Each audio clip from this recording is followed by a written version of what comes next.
బడుగు విద్యార్థుల పాలిట వరములా మారిన ఈ పథకానికి 2009 బడ్జెట్ కేటాయింపులు 2100 కోట్ల రూపాయలు. చివరగా 1700 కోట్ల రూపాయలు కేటాయించారు.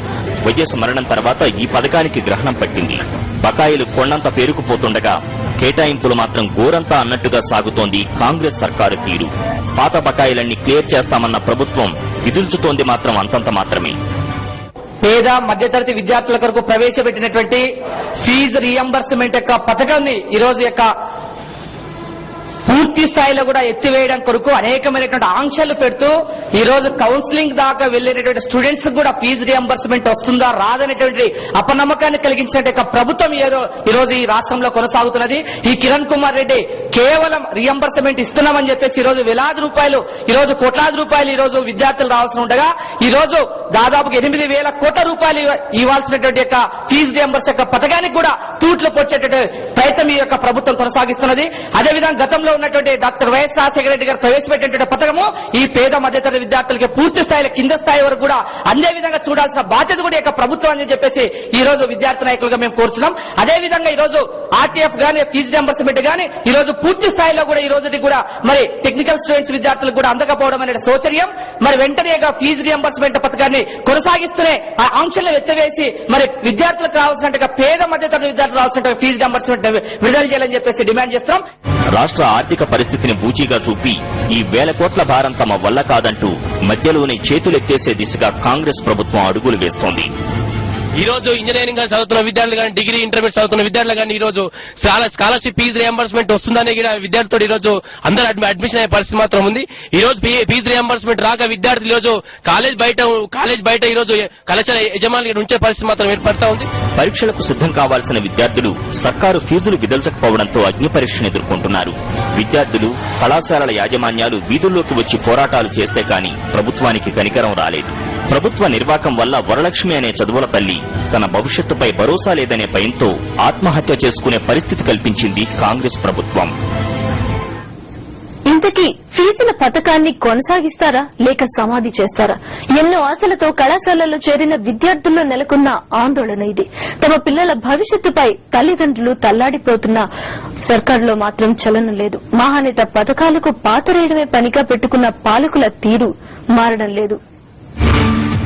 ఫీజు రియంబర్స్మెంట్ పథకానికి దశల వారీగా మంగళం. కొన్ని కోర్సులకే స్కీమును పరిమితం చేయనున్న ప్రభుత్వం.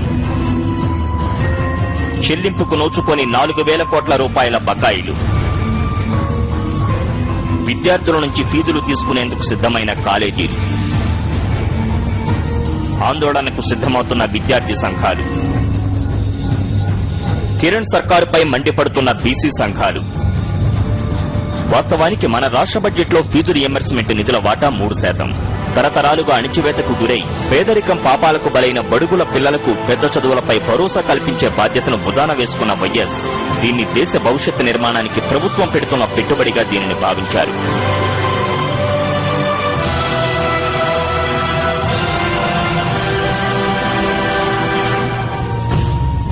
కానీ వైఎస్ మరణానంతరం కాంగ్రెస్ ప్రభుత్వం అలా అనుకోవడం లేదు. అనవసర భారాన్ని పైన వేసుకోవడం ఎందుకనే భావనలో ఉన్న కాంగ్రెస్ ప్రభుత్వ తీరు చూస్తుంటే భయమేస్తుంది. భవిష్యత్తుపై కోటి ఆశలు పెట్టుకున్న విద్యార్థుల పరిస్థితి ఏంటనే ఆందోళన ప్రతి ఒక్కరిని వెంటాడుతోంది. పూర్తిగా నిర్లక్ష్యంగా విద్యార్థులను అసలు పట్టించుకోవడం లేదు. మేము గ్రామం నుండి వచ్చినాం.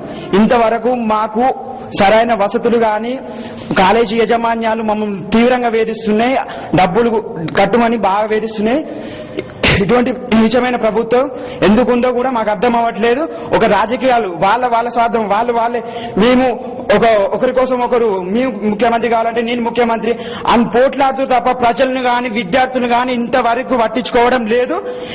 ఇకనైనా ప్రభుత్వం స్పందించి విద్యార్థుల పట్ల విద్యార్థి పక్షాన ఇబ్బందులు ఎటువంటి గురి కాకుండా వారందరి కోసం ఫీజు రియంబర్స్ కానీ ఎటువంటి ప్రాబ్లం లేకుండా చూడాల్సిందిగా నేను ప్రభుత్వాన్ని కోరుచున్నా. ఒక విద్యార్థి ప్రభుత్వం ఎందుకిలా నిర్లక్ష్యం చేస్తోంది? అసలు ఫీజుల పథకం కొనసాగుతుందా?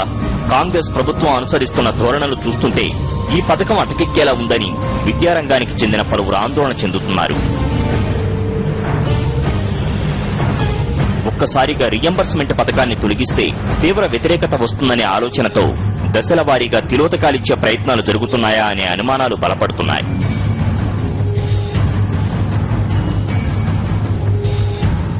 కొన్ని వర్గాలకే పరిమితమైనటువంటి ప్రొఫెషనల్ కోర్సెస్ కానీ మెడిసిన్స్, ఎంబీఏ, ఎంసీఏ అటువంటి కోర్సులు కొన్ని వర్గాలకే పరిమితమై ఉండే. ఆ వైఎస్ రాజశేఖర రెడ్డి వచ్చిన తర్వాత అది అందరి విద్య, కొందరి విద్య కాదు, అది అందరి విద్య అనే నినాదంతో వైఎస్ రాజశేఖర రెడ్డి గారు చాలా మందికి బడుగు బలహీన వర్గాల గుడిసెలో ఉన్నటువంటి పిల్లలను కూడా ఎంకరేజ్ చేసే విధంగా, ఉన్నత విద్యలు అందుకునే విధంగా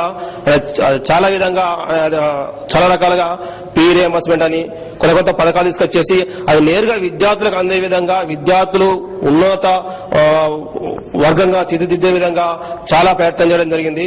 ఇప్పుడు ఉన్నటువంటి రాష్ట్ర ప్రభుత్వం, కేంద్ర ప్రభుత్వం చూసుకుంటే ఆ పథకాలన్నింటినీ ఏ విధంగా నిర్వీర్యం చేద్దాము, ఏ విధంగా తగ్గిద్దాము, దాని అది ఫలితాలతోటి సంబంధం పెట్టి ఇంకో విధంగా సంబంధం చేసేసి దాని ఏదో విధంగా గవర్నమెంట్ కు ఒక భారాన్ని దించే విధంగా ప్రయత్నం చేస్తున్నారు. ఫీజు రియంబర్స్మెంట్ పథకానికి కోతలు పెట్టడం, కొన్ని కోర్సులకే స్కీమును పరిమితం చేయడం వంటి కుయుక్తులకు తెరతీస్తోందనే విమర్శలు వెల్లువెత్తుతున్నాయి. పేరుకుపోతున్న బకాయిల విషయంలో సర్కారు స్పందన చూస్తే ఈ విషయం అర్థమైపోతుందని విద్యార్థుల తల్లిదండ్రులు మండిపడుతున్నారు.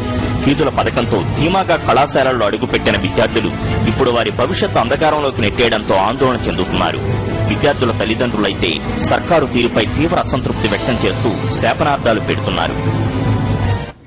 ఫీజుల పథకాన్ని ఎలా కొనసాగించాలనే తపన కన్నా ఎలా భారాన్ని దించుకోవాలన్న తాపత్రయమే సర్కారులో ఎక్కువగా కనిపిస్తోంది. అర్హుల జాబితాలో కోత విధించేందుకు అడుగడుగునా ఆంక్షల జపం చేస్తోంది. తాజాగా ఫీజుల భారాన్ని విద్యార్థులపైనే మోపాలనే కొత్త ఎత్తుగడకు తెరతీస్తోంది రాష్ట్ర ప్రభుత్వం.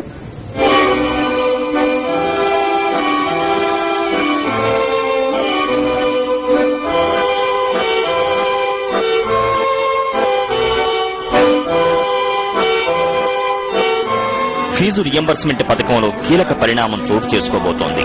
ఇప్పటి వరకు ఈ పథకం కింద అర్హులైన విద్యార్థుల ఫీజు మొత్తాన్ని ప్రభుత్వమే చెల్లిస్తుండగా ఇకపై ఫీజులో కొంత భాగం విద్యార్థులతో కట్టించాలనే ప్రతిపాదన తెరపైకొస్తోంది. వృత్తి విద్యా కోర్సులకు నిర్ధారించే ఫీజులో కొంత మాత్రమే ప్రభుత్వం భరిస్తుందని, మిగిలిన మొత్తాన్ని విద్యార్థులే కాలేజీలకు చెల్లించుకోవాలనే నిబంధన విధించేందుకు సర్కారు సిద్దమవుతోంది. ఇలాంటి ప్రతిపాదనలే విద్యార్థుల తల్లిదండ్రులు ఆందోళనకు కారణమవుతున్నాయి.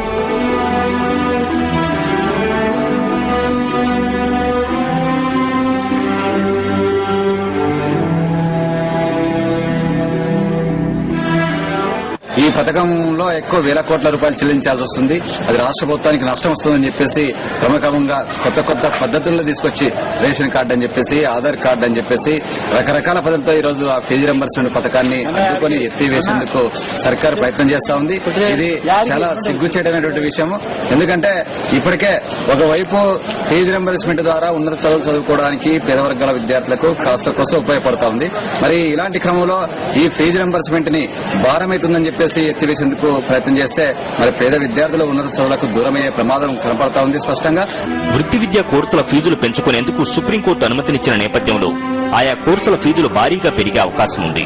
దీంతో భారం కూడా అదే స్థాయిలో పెరుగుతుందని భావిస్తున్న ప్రభుత్వం పెరగబోయే ఫీజులను భరించేందుకు విముఖంగా ఉంది. కోర్టు చెప్పిన విధంగా ఫీజులు పెరిగితే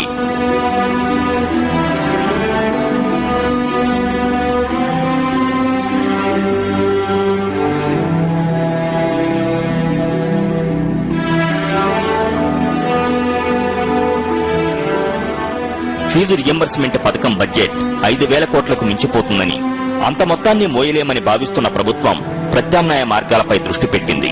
ఈ మేరకు ఏం చర్యలు చేపట్టాలన్న అంశంపై సంక్షేమ శాఖల ఉన్నతాధికారులు కసరత్తు చేస్తున్నారు. ఇందులో భాగంగానే పెరిగిన ఫీజుల మొత్తంలో కొంత విద్యార్థులతోనే కట్టించాలనే ప్రతిపాదనను ప్రభుత్వం తెరపైకి తెస్తోంది. మనసుంటే మార్గం ఉంటుంది, కానీ పేద విద్యార్థులకు చేయూతను అందించాలన్న ఆ మనసే లేకపోతే ఇప్పుడు ప్రభుత్వంలో లోపిస్తోంది అదే. ఆ లోపమే లక్షలాది మంది విద్యార్థుల పాలిట శాపమవుతోంది.